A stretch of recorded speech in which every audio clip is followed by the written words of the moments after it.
like she said, my name is Morin, Jide. I didn't make the wrong decision on 280 million. Because if I did, I'd have flogged myself. But like she said, you need to be open and learn from your mistakes. I have learned enough from Caroline. Thank you very much, Caroline, for being open and truthful. So I'll try to keep on. So who am I? Like I said already, I'm a banker. I'm a career woman. I'm not business oriented in any way. As in, you can drop a business idea on me, and it will just drop. As in, I won't even know what to do. I won't know how to get me out of bed in the morning. The only thing that gets me out of bed in the morning is you have to go to work. You are answerable to someone, so you need to go. But if I run my own business, I'm answerable to me. I decide bedtime, 2 a.m., wake up time, maybe 2 p.m. So now that would be a big problem. So the only thing I'm afraid of a lot of things, but the only thing I fear is God. So in my head, I could be afraid of you and say, oh, I don't want to do that. But the only person I actually fear is God, because I know when that guy decides to drop his mantle, man, it's amazing. Family is important to me. My husband is somewhere in the crowd, always supporting us around.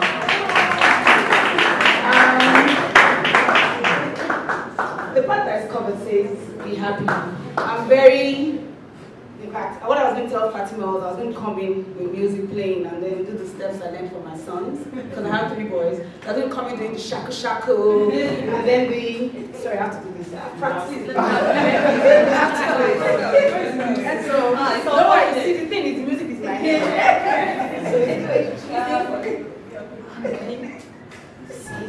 I don't know the song. So there's a shaku shaku, which I know goes like this.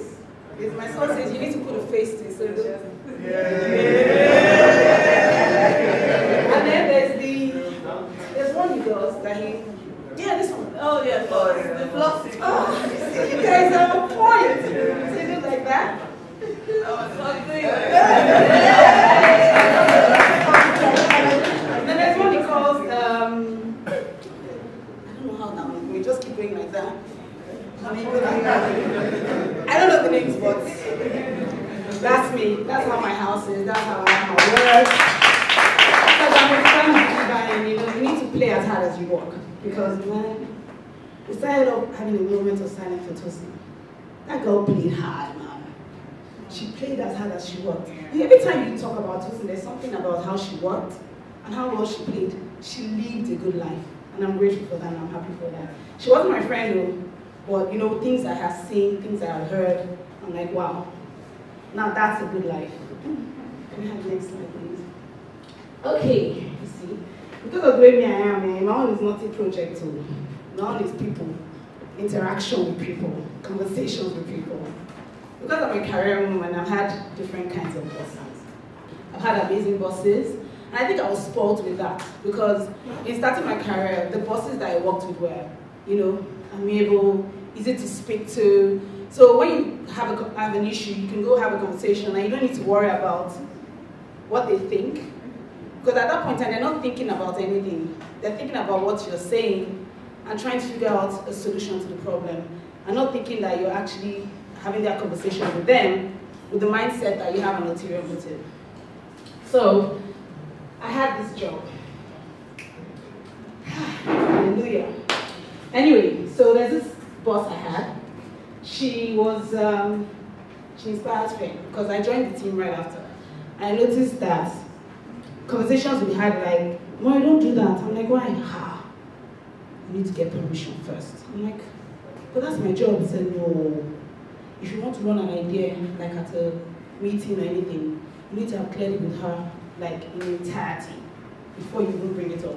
If an idea pops in your head while you're at a meeting, you better fend like bullshit and wait until you go back, have that conversation, and then do a long memo, and then take it back. So for me, I was like, no, that's not how it should be, because that's not how I was taught. My idea is you have an idea pops in your head. Worst case, you put on a piece of paper and you pass the paper on to your boss, and then he or she could send it back, or you know, something else, but not that idea that I must be afraid. So an example of something that happened, to give you guys an idea of where I'm coming from with this particular person. One of my colleagues came to work, she had like a Ghana weave on, and she had beads at the end of the Ghana weave. And she comes into work, everyone's like, wow, you look really nice. You look amazing, you know, giving her compliments and propping up. And my boss comes in and she's like, can you come to my office? Why does your hair look like this? It's not very official. Were you going to the shrine? Or did you miss your way? By the time she's done having a conversation with this colleague, she walks out. Her smile is gone. And she's like, just pulling out the beads in her hair. And I go for a minute, I come out like, why are you pulling out the beads in your hair? She's like, oh, that the boss doesn't like it. She complained that I looked like I was going to the shrine because I had beads in my hair. I was like, okay, that's fine. But see, that's a problem for me. From the little you can see here, I'm very outspoken. I say what I think. And I'm a firm believer, look, you spend more time with people at work than you're just spending with people you love. So why do you want to make it uncomfortable for people in that situation? You need to make it easy. And you know, so in my mindset, not even thinking about what she felt, how she was feeling. I just trudged along my way. Look for a meeting, have an idea. Whoo! My hand is up, saying what I feel. Next thing, you go there, have the discussion. I was just doing my thing, ignoring totally her opinion and how she felt. And what was because I felt, come on, you can't be like that. You can't put the fear of God in me. Yeah, you're a human being like me, it's not possible. So we had that whole thing, and she always believed that she was always right as well. Never wrong. So, what went wrong? I had no empathy for her. I didn't think about her own circumstance. I didn't try to find out why she was the way she was, I just came in like a tornado, just my way, or no other way. And she liked to be in control. So do I. I'm a Leo. So that's already a problem. We can't have two captains on the ship. So we had that whole thing, and I felt we were both very opinionated. So I'll give you a scenario. Someone goes to her and says, this is actually real life. Someone on the team lost a family member. And so within the team, we're like, okay, let's put some money together, you know, show him to support, you know, do stuff like that, find out about how we can get him some days of work. And then she comes in, boop, boop, boop. Oh, I heard your sister, oh, I'm so sorry, when did she tell me what was going on, blah, blah, blah, blah, blah. And then she calls me because right after her is me, and then she's like, oh, I didn't know what to do. I just went through the whole policy. There's nothing there about gifting. There's nothing there about giving extended days. And then I said, excuse me, which policy are you talking about? I said, the HR policy now. You went to the HR policy to find out if you could give someone who lost his sister time off work. Man, I was thinking, no, really and truly. She put her foot down. I then spoke out like, no, I don't think you need to policy manual for that. You're the boss. You can tell the organization. They might not, the policy is there for us to be aligned, but it doesn't contain every possible policy, every possible possibility, sorry. So sometimes you need to put it out there, and then maybe that would actually have them included in a policy or something. So we had that conversation. Long and short of it, we couldn't give him any money, and he had only 5 days because I didn't handle it properly. I just went, when she said no, I just went back out and acted like we didn't have a conversation. And after a while, I had to be called to order. So that's just an example of some of the things that went wrong in this relationship. So what did I learn from that? Because what happened is, I can tell you for a fact that my relationship with that person didn't even go past the day I left that organization. It was so bad that when I was leaving, she walked right past me. I talked to her, she didn't answer me. I tried to call her 2 days later, she had blocked my number. So the point I'm trying to make is I could handle it better. And I'm very upset about that because I'm a people person. I like to be able to see someone I've known years and years after. I still say, oh, what's up? How you doing? You know, do a little crazy stuff and be good to go. But now that person, we might never have that relationship.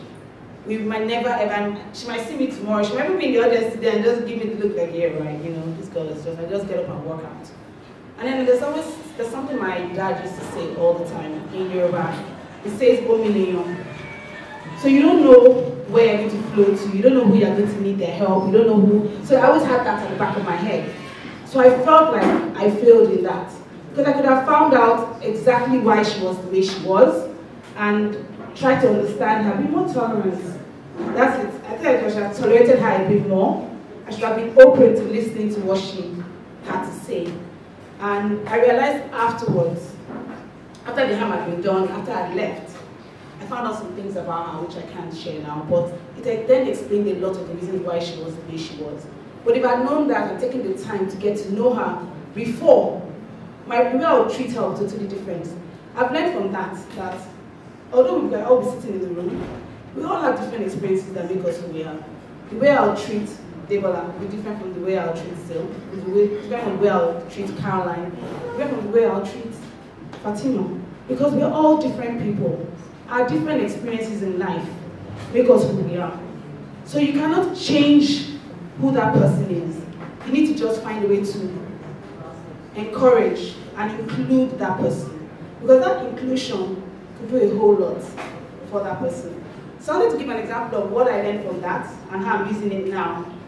Currently where I work, there's a girl in my team that reports to me. She's always fired up, always believing that someone is out to get her. Always, I don't know why she has that belief, because I don't understand, but then I thought, don't make the same mistake you made before. Find out her history. Find out what's going on with her. I found out, and she had gone through some stuff.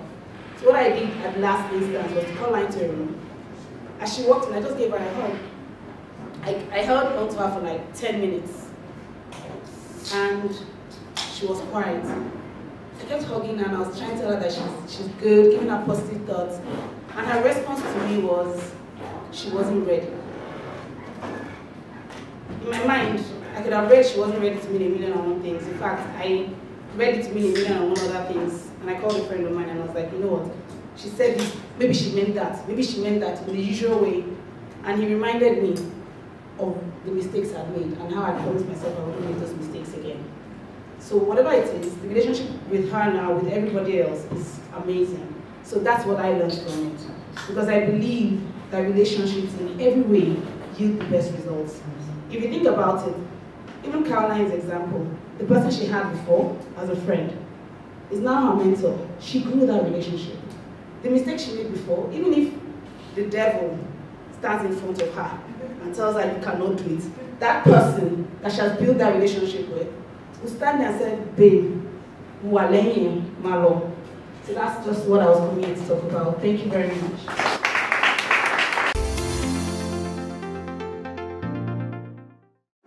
You have a superior who you had issues with, but then you have had an opportunity to refine things to you. So I had an opportunity to have that conversation with her. What are the most important things I should bring to that conversation that will help it go well? Because it would also determine whether I work with her, even in the near future. Chick, you know, I've been shiny. You just want to come and dull my sunshine. Okay, so I can't give you my personal opinion. It might not be perfect, but what would I do based on what I know? I'll start with him by apologizing first. I think the first thing I should do is apologize because we didn't give the time to get to know the person, or whatever it is that happened, it just didn't work then. And we need to realize something. No matter how enlightened and funky we are, this is Nigeria, there's a culture here. Once you are younger than someone, you cannot, person cannot say sit and you say why, or sit and you say where. You sit, even if it's there, you sit on the floor and wait for them to tell you to move to the right or to the left. So first of all, I would go that way first. I would apologize first and foremost. After having the apology done, then I'll ask a question. What did you think of me? And I'll listen. The person is open enough to tell me what they thought, what the mistakes they thought I made. If they give me the opportunity to defend myself, if I need to, because sometimes you don't need to defend yourself, you need to just listen and apologize and let it go. Because sometimes, some people you hurt, it goes past the work thing. It's like you hurt their ego, their being, their spirit, their soul. Even if they tell you, I caught you, I believe that you stole it. to tell them, you know what, I didn't steal it, but I'm sorry that I gave you the impression that you thought I did. That's what I would do. I would apologize, understand, I'd be more empathetic towards how they feel.